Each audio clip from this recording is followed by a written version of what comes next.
ठीक है। अब इसके बगल में देखिए डिस्प्ले जैक है, तो इसकी पार्ट नंबर क्या है, J2302 लिखा है ना। तो इसमें कोई भी चीज अगर होगा तो उसकी पार्ट नंबर से क्या करना होगा, पहचाना जाता है। अगर जैक कनेक्टर होगा तो या तो J लिखा होता है या फिर X लिखा होता है या फिर कनेक्टर लिखा होता है। अगर रजिस्टर है तो रजिस्टर के ऊपर क्या लिखा होगा, R। कैपेसिटर है तो कैपेसिटर। हेलो फ्रेंड्स, एक बार फिर से मल्टीटेक की यूट्यूब चैनल में स्वागत है। देखिए आज की जो है बहुत ही इंटरेस्टिंग है। आज जो है लाइव हम ये बताने वाले हैं कि मोबाइल में कैसे स्कीमेटिक डायग्राम को रीड करते हैं। वो इसलिए हम यहाँ पे क्लासेस में बताते हैं ताकि जब स्टूडेंट घर पे जाएं, रूम पे जाएं, तो वो मोबाइल में ही स्कीमेटिक डायग्राम को ओपन करके ज़्यादा से ज़्यादा वो प्रैक्टिस कर सकें, रिवाइज कर सकें। ठीक है, ताकि देखिए सभी स्टूडेंट के पास जो है लैपटॉप मौजूदा नहीं होता है, और स्टार्टिंग में लैपटॉप नहीं है तो आपको पता होगा कि बोर्नियो भी नहीं हो पाएगा। ठीक है, तो मोबाइल में ही बताया जाता है। हालांकि बोर्नियो भी बताया जाता है, लेकिन बोर्नियो के साथ साथ मोबाइल में कैसे स्कीमेटिक ओपन करते हैं, कैसे उसको रीड किया जाता है, और कोई भी लाइन को अगर हमें चेक करना हो, चाहे चार्जिंग हो, लाइट हो, ग्राफिक हो, डेड हो, ठीक है, कोई भी सेक्शन हो, कैसे उसको हमें ट्रेस करना होता है स्टेप बाय स्टेप, वो मोबाइल में बताया जाता है ताकि उनको ज्यादा से ज्यादा क्लियर हो सके घर पे जाकर के प्रैक्टिस जब करें तो मोबाइल में कैसे स्कीमेटिक डायग्राम को ओपन करते हैं। तो चलिए देखिए, सबसे पहले आप लोग को क्या करना है, यहाँ पे स्टार्ट करते हैं। सबसे पहले हमें लेआउट पे जाना है। किस में जाना है, लेआउट में। और लेआउट का आपको पता होगा कि लेआउट क्या होता है, मदरबोर्ड होता है। क्या होता है, मदरबोर्ड। अब इस मदरबोर्ड में कोई भी अगर कंपोनेंट या फिर आईसी होंगे, जैसे ये मदरबोर्ड हो गया, तो इसी टाइप का ये मदरबोर्ड है, लेकिन इसमें कोई भी अगर कंपोनेंट या फिर आईसी होगी जी, कोई भी, तो उसकी पार्ट नंबर से हमें पहचाना जाता है। किस नंबर से पहचाना जाता है, पार्ट नंबर। तो जैसे कि हमारे आईसी को किससे डिनोट किया जाता है, आईसी को किससे डिनोट किया जाता है, पार्ट नंबर, यू से। किससे, यू से। आईसी को डिनोट किया जाता है यू से। देखिए यहाँ पे ये यू लिखा है, दिख रहा है ये यू, उसके बाद से U4102 लिखा है ना यहाँ पे। तो आईसी को यू से डिनोट करते हैं, कैपेसिटर को सी से करते हैं, कॉइल को एल से करते हैं। तो देखिए यहाँ पे एल भी होती है, पीएल भी होती है। ठीक है, एल भी होता है, पीएल भी होता है, बी भी होता है, आईसी को यू भी होता है, और रजिस्टर को किससे करते हैं, आर से करते हैं। किससे करते हैं, तो देखिए यहाँ पे जितने भी कैपेसिटर है इन सब के ऊपर क्या लिखा है, सी लिखा है। अब सी के बाद जो नंबर है वो सब नंबर क्या होगा, अलग अलग होगा। ठीक है, सी के बाद जो है नंबर अलग अलग होगा, क्योंकि कैपेसिटर एक नहीं बहुत सारे हैं। तो अब जैसे प्लास्टिक जैक कनेक्टर हो गया, तो उसको आपको मिलेगा जे से या फिर एक्स से, या फिर लिखा होगा कनेक्टर। ठीक है, अब देखिए यहाँ पे ईयर स्पीकर है, तो यहाँ पे क्या लिखा है, REC यानी रिसीवर। ठीक है, अब यहाँ पे देखिए सिम ट्रे है, तो सिम ट्रे में क्या लिखा है, J9। क्या लिखा है, J9। यहाँ पे देखिए, यहाँ पे J9। और देखते हैं यहाँ पे, देखिए यहाँ पे हमारा B2B जैक है, तो यहाँ पे लिखा है J1901। ठीक है, अब इसके बगल में देखिए डिस्प्ले जैक है, तो इसकी पार्ट नंबर क्या है, J2302 लिखा है ना। तो इसमें कोई भी चीज अगर होगा तो उसकी पार्ट नंबर से क्या करना होगा, पहचाना जाता है। अगर जैक कनेक्टर होगा तो या तो J लिखा होता है या फिर X लिखा होता है या फिर कनेक्टर लिखा होता है। अगर रजिस्टर है तो रजिस्टर के ऊपर क्या लिखा होगा, R। कैपेसिटर है तो कैपेसिटर के ऊपर क्या लिखा होगा, C। और डायोड है तो डायोड के ऊपर क्या लिखा होगा, या तो D होगा या फिर U होगा या फिर ZD होगा या फिर TBS होगा, यानी डिफरेंट लिखा होता है। ठीक है, कैपेसिटर है तो उसके ऊपर क्या लिखा होगा, C। और आईसी है तो उसके ऊपर क्या लिखा होगा, U। तो अभी हम किस आईसी के बारे में जानने वाले हैं, पावर आईसी। ठीक है, पावर आईसी के अंदर कौन कौन सा सेक्शन है ये भी हम पहचान करने वाले। तो पावर आईसी का पार्ट नंबर क्या है, U2001। तो इसको हम क्या करेंगे, इसको हम या तो कॉपी कर लेंगे या फिर हम वहीं पे राइट कर देंगे। तो अब हम आएंगे स्कीमेटिक में। स्कीमेटिक क्या है, कोई भी चीज का अगर हमें डिटेल जानना है कि उसके लाइन में क्या क्या लगा है, अगर कैपेसिटर लगा है तो कैपेसिटर कितनी फैराड का लगा है, कॉइल लगी है तो कॉइल कितनी हेनरी की लगी है, पूरी डिटेल जानना है तो सारे डिटेल्स किस में मिलेगी, स्कीमेटिक डायग्राम में मिलेगी। तो इस आईसी का जो पार्ट नंबर है वो है U2001। अब यहां से क्या करेंगे, हम सर्च करेंगे। क्या करेंगे, सर्च। ठीक है। अब ये सर्च किए, यहाँ से हमारा बैक और नेक्स्ट, तो यहाँ से क्या करेंगे, नेक्स्ट आएंगे, यहाँ से जूम करेंगे, देखिए ये हमारा है MT6357, ठीक है। अब यहाँ पे देखिए हमारा ये लिखा है U2001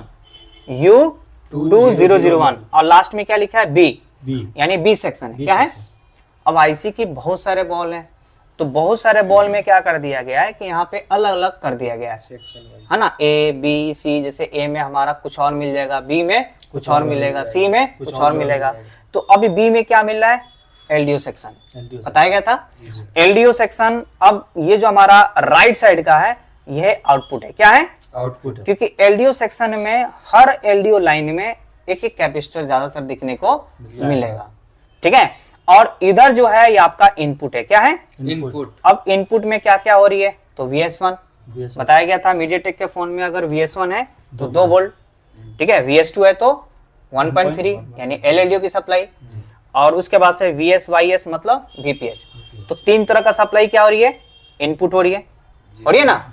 अब जब ये 3 तरह का सप्लाई इनपुट होगी तब जाके क्या होगा, LDO आउट होगा, ठीक है।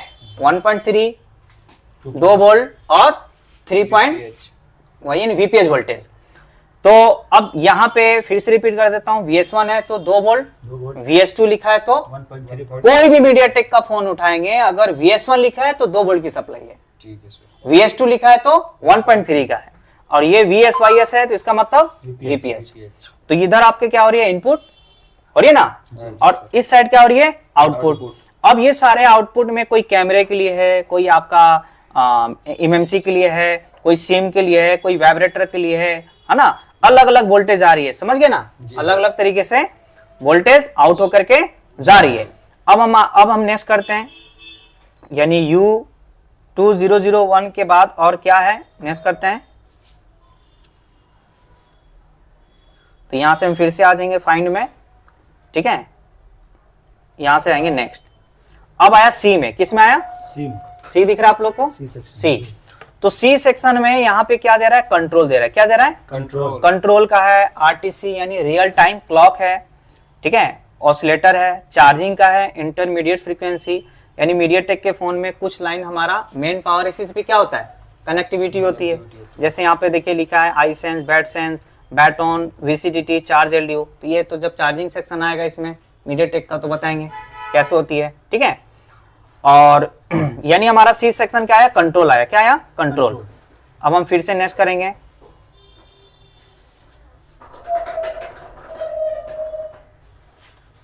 अब आया डी सेक्शन। क्या आया, डी सेक्शन। तो डी सेक्शन में यहाँ पे ऑडियो लिख करके आ रहा है। क्या लिख करके आ रहा है, ऑडियो। तो डी सेक्शन में मतलब क्या है, ऑडियो है। अब हम नेक्स्ट करते हैं, अब आया ए सेक्शन।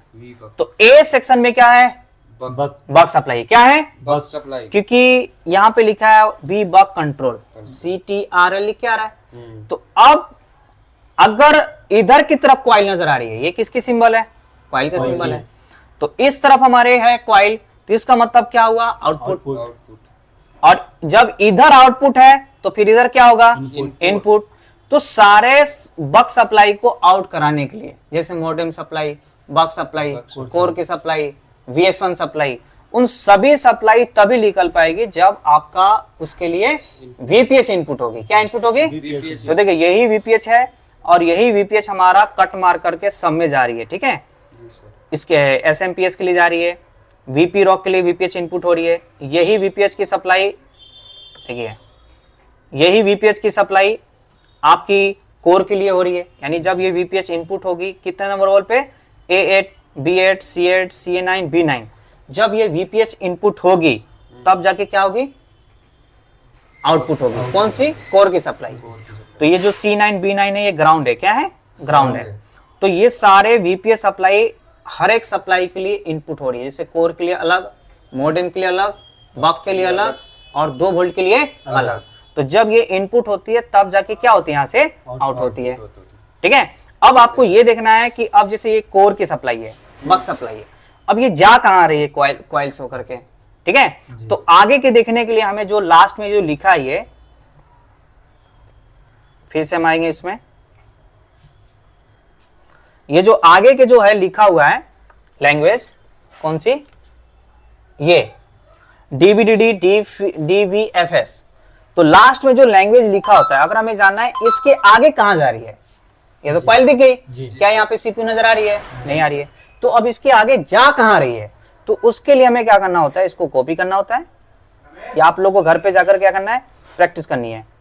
अब यहाँ पे सिलेक्ट नहीं हो रहा है, राइट, हालांकि हम दूसरे PDF से भी ओपन करेंगे तो यहाँ पे सिलेक्ट हो जाएगा, ठीक है। अभी इस PDF से सिलेक्ट नहीं हो रहा है, तो अब हम यहाँ पे क्या करेंगे, डायरेक्ट हम टाइप कर लेंगे DVDD,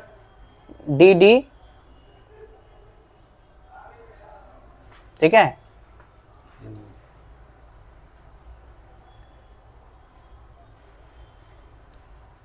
DVDD DVFS, अब यहां से करेंगे सर्च, अब आ गया ये ऑटोमेटिक ब्लू हो गया, इन्हें सिलेक्ट हो गया वो। अब देखिए किसके अंदर जा रही है, MT6765 यानी CPU IC के अंदर। किसके अंदर जा रही है, देखिए अलग अलग बॉल पे जा रही है, दिख रहा है ना यहाँ पे। तो ये हमारे CPU के अंदर जा रही है, कहाँ जा रही है, CPU के अंदर, और CPU के कई सारे बॉल पे जा रही है, कई सारे बॉल पे जा रही है। तो ये ओनली सिर्फ CPU के अंदर जा रही है, कहाँ जा रही है, CPU के अंदर जा रही है, ठीक है। ये ओनली CPU के अंदर जा रही है, पावर से आउट होकर के, कॉइल से होकर के CPU के अंदर जा रही है। कौन सा सप्लाई, बक सप्लाई। इसका मीडियाटेक में देखेंगे तो क्या लिखा होगा, VP रॉक, क्या लिखा होगा, VP रॉक। और यही अगर क्वालकॉम का होगा, अगर यही क्वालकॉम का होगा तो लिखा होता है APC, क्या लिखा होता है, APC, क्या लिखा होता है, APC। क्लियर। अब उसके नीचे हमारे कोर की सप्लाई, किसकी सप्लाई है, तो कोर की सप्लाई भी हमारे यहाँ पे बक कॉइल लगी है। बक कॉइल किस लिए लगी है, करंट को इंक्रीज करके आगे जहां जाना चाहिए उसमें। अब जैसे ये कोर की सप्लाई है, किसकी है, कोर की। तो अब इसके लिए हम क्या करेंगे, अब ये क्या करेगी, कॉइल करंट को इंक्रीज करेगी, और इंक्रीज करके जहां जाना चाहिए वहां पे वोल्टेज कम लेकिन करंट ज्यादा जाएगी। तो अब ये कहां जा रही है, DVDD कोर। तो उसके लिए हमें क्या करना होगा, इसको भी हम डायरेक्ट सर्च कर लेंगे,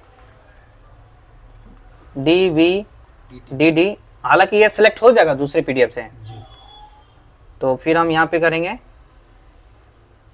DVDD कोर, तो CORE कोर, ठीक है। अब यहाँ से सर्च करेंगे, सिलेक्ट हो गया, यहाँ से नेक्स्ट करेंगे, देखिए आ गया, ये कहाँ गया, CPU IC के अंदर। कहाँ आया, CPU IC के अंदर है, तेरा ना यहाँ पे कोर सप्लाई। और CPU के डिफरेंट बॉल पे जा रही है, क्या जा रही है, देखिए DVDD कोर हमारे, देखिए इधर भी आ रही है। तो ये भी हमारी सप्लाई यानी कोर की सप्लाई भी हमारी कहाँ जा रही है, CPU IC के अंदर जा रही है। कहाँ जा रही है, CPU IC के अंदर जा रही है। तो इसी तरीके से हम स्टेप बाय स्टेप क्या कर सकते हैं, चेक कर सकते हैं। तो अब ये आप लोगों को क्या करना है, घर जाना है, घर जाने के बाद इसकी पावर को ओपन करना है, बक सेक्शन खोलना है, कॉइल से कहाँ जा रही है, जैसे बक सप्लाई कहाँ जा रही है, VS1 कैसे जा रही है, आउट होकर कहाँ जा रही है, ये सब क्या करना, आपको चेक करना, देखना है, चेक करना है, और जितना हो सके आप लोग को नोटबुक में नोट करना है, ठीक है। इस तरीके से अगर आप डेली प्रैक्टिस करेंगे तो आपको स्कीमेटिक को कैसे रीड करते हैं ये आपको पता चल जाएगा, ठीक है। और बोर्नियो में क्या है, इसे बहुत आसान है, उसमें बस एक बार सिलेक्ट करो ऑटोमेटिक आ जाता है। तो ये चीज आप लोग इसलिए बताया जा रहा है ताकि आप लोग घर पे जाकर के प्रैक्टिस कर सकें, क्लियर। अब बोर्नियो पे टोटली डिपेंड रहेंगे तो बोर्नियो तो आपके पास अभी लैपटॉप है नहीं, अभी लैपटॉप लेंगे, पैसा आएगा आप लोग के पास तो लैपटॉप लेंगे, बोर्नियो लेंगे, तब जाके चेकिंग करेंगे। तो यहाँ पे आपको लैब में बोर्नियो चलाएंगे और घर पे जाकर क्या करेंगे, मोबाइल में स्कीमेटिक बनाएंगे, क्लियर। चलिए ठीक है।